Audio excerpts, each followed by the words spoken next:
Good morning students. आज आपण modern ॲप्रोचनुसार analysis of transactions by applying rules of debit and credit पाहणार आहोत. मॉडर्न ॲप्रोच मागच्या तासाला आपण त्या ठिकाणी ट्रॅडिशनल ॲप्रोच पाहिला होता. आज आपण मॉडर्न ॲप्रोच पाहूया. ट्रान्झॅक्शन दिलेले आहे, नंतर याचा फोटो पाठवतो, वैध सुंदर अक्षरात लिहून घ्यायचं आहे. Mister Meghra started business with cash ₹30,000. 30,000 व्यवसायाला सुरुवात केली. पहा, वासपेट किंवा इफेक्ट दोन परिणाम काही झाले. पहा, cash comes in the business, इथं कॅश अकाउंट, आणि कॅश म्हटल्यानंतर आपण पूर्वीच्या याच्यात म्हणायचो रिअल अकाउंट, तर इथं आता ॲसेट अकाउंट म्हणायचं. आता पैसे व्यवसायात पैसे आल्यामुळं इन्क्रीज इन ॲसेट वाढली. मॉडर्न ॲप्रोचनुसार ध्यानात ठेवायचा नियम, ॲसेट वाढली, इन्क्रीज म्हणजे वाढणे, आणि कॅश अकाउंटला डेबिट दिलं. याचा सेकंड इफेक्ट होतो ओनर इज गिवर ऑफ द कॅपिटल, म्हणजे आपण प्रोप्रायटर म्हणतो, इथे ओनर शब्द वापरले, मालक. कॅपिटल अकाउंट ही सेपरेट कॅटेगरी आपण पाहिलेले 5 कॅटेगरी आहेत, ठीक आहे. तर त्याच्यानंतर इन्क्रीज इन कॅपिटल, भांडवलात वाढ झाली, कॅपिटलला क्रेडिट दिलेले आहे. नंतर 2 number deposited cash into Bank of India ₹2,000. Bank of इंडियामध्ये 2,000 भरले. बँक इज रिसिव्हर, पैसे बँकेला मिळाले, bank is receiver. Bank account म्हटल्यावर ॲसेट अकाउंट, संपत्तीचं अकाउंट. इन्क्रीज इन ॲसेट वाढली आणि बँक अकाउंटला डेबिट दिलं. तर सेकंड इफेक्ट आहे कॅश गोज आउट, आपण पैसे भरले बँकेत म्हणजे आपल्याजवळचे पैसे गेले, cash goes out. Cash account म्हटलं की asset account. Decrease in asset, आपल्याजवळचे पैसे गेले, डिक्रीज म्हणजे कमी होणे, कॅशला क्रेडिट दिलेले. Number 3, withdrew cash ₹1,000 for personal use. हे नीट लक्ष द्या, पुस्तकामध्ये आपण थोडंसं वेगळं पाहिलं होतं त्या दिवशी. खाजगी कामासाठी हा शब्द लक्षात ठेवायचा. पर्सनल यूज म्हणजे खाजगी कामासाठी ₹1,000 काढलेले. प्रोप्रायटर इज रिसिव्हर, मालकाला पैसे मिळाले, व्यवसायातून पैसे काढले त्याने खाजगी कामासाठी. अशा वेळेस ड्रॉइंग अकाउंट म्हणायचं. ड्रॉइंग अकाउंट म्हटल्यानंतर त्याची कॅटेगरी कॅपिटल अकाउंट, भांडवलातून आपण पैसे काढले, capital account he category. Decrease in capital, पैसे काढले म्हणजे भांडवल कमी झालं, आणि ड्रॉइंग अकाउंटला डेबिट दिलेले आहे. सो सेकंड इफेक्ट आहे cash goes out. Cash account म्हटलं की ॲसेट अकाउंट, आणि ॲसेट डिक्रीज इन ॲसेट, इथे कॅश अकाउंट. त्यानंतर परचेस गुड्स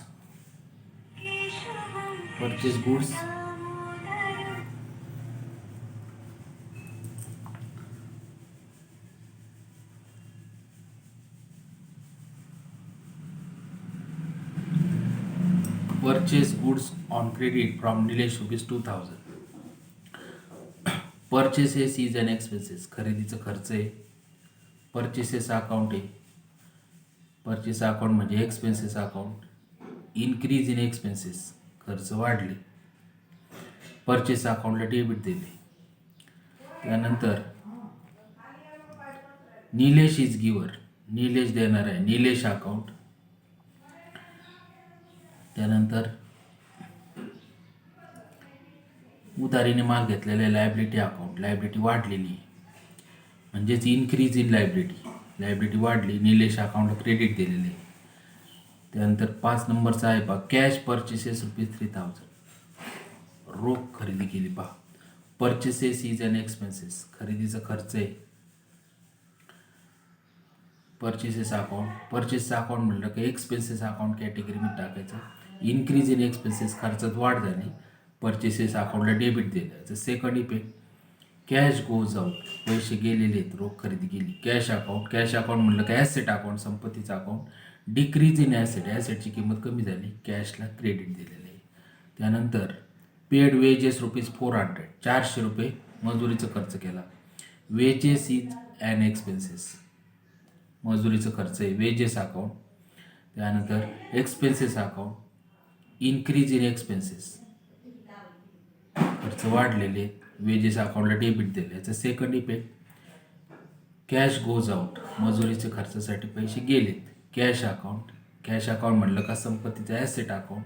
डिक्रीज इन ॲसेटची किंमत कमी झाली, आणि कॅश अकाउंट क्रेडिट दिलेले. त्यानंतर purchase a chair for office use ₹3200. खुर्ची खरेदी केली ऑफिसच्या कामासाठी 3200.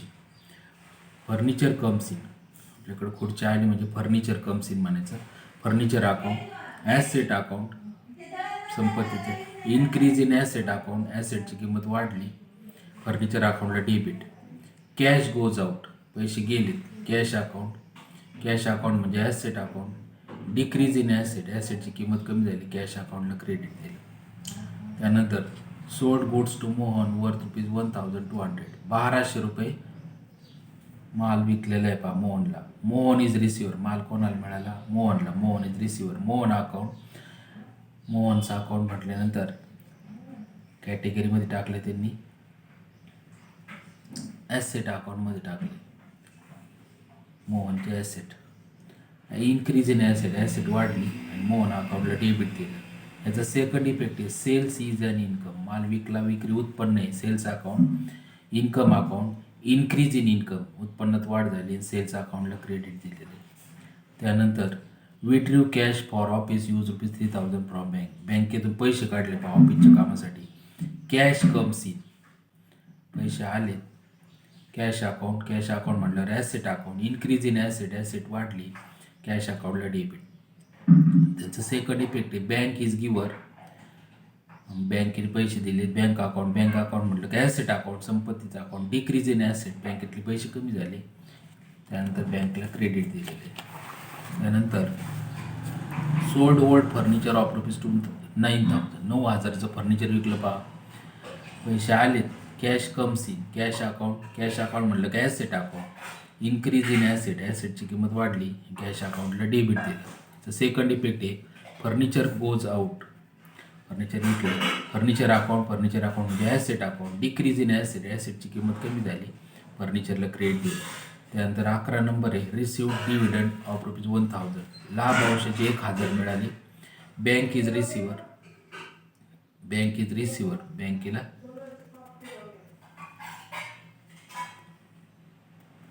बँक अकाउंट आणि ॲसेट अकाउंट. बँक अकाउंट म्हणजे asset account. Increase in asset, ॲसेटची किंमत वाढली आणि बँक अकाउंटला डेबिट दिलं. Dividend received is an income, लाभांश हे उत्पन्न आहे म्हणजे डिव्हिडंड अकाउंट. डिव्हिडंड अकाउंट म्हटलं कॅटेगरी इन्कम अकाउंट टाकायचं. इन्क्रीज इन गेन म्हणजे थोडक्यात फायदा झाला आणि डिव्हिडंडला क्रेडिट दिलेलं आहे. त्यानंतर लास्ट आहे paid for printing bill book ₹200, छपाईचं बिल दिले ₹200. Stationery printing is an expenses, खर्च आहे स्टेशनरी किंवा प्रिंटिंग अकाउंट. एक्सपेन्सेस अकाउंट कॅटेगरीमध्ये इन्क्रीज इन एक्सपेन्सेस, खर्च वाढले, स्टेशनरी प्रिंटिंग अकाउंटला डेबिट दिलेले आहे. त्यानंतर कॅश गोज आउट, पैसे गेलेत, कॅश अकाउंट. कॅश अकाउंट म्हणजे asset account. Decrease in asset आणि त्या ठिकाणी कॅश अकाउंटला क्रेडिट दिलेले आहे. अशा पद्धतीने ट्रॅडिशनल ॲप्रोचचे 12 पॉईंट्स ट्रान्झॅक्शन घेतले आणि मॉडर्न ॲप्रोचचे पण 12. हे सुंदर अक्षरात वहीत लिहून काढायचे. पुढच्या तासाला आपण पाहू.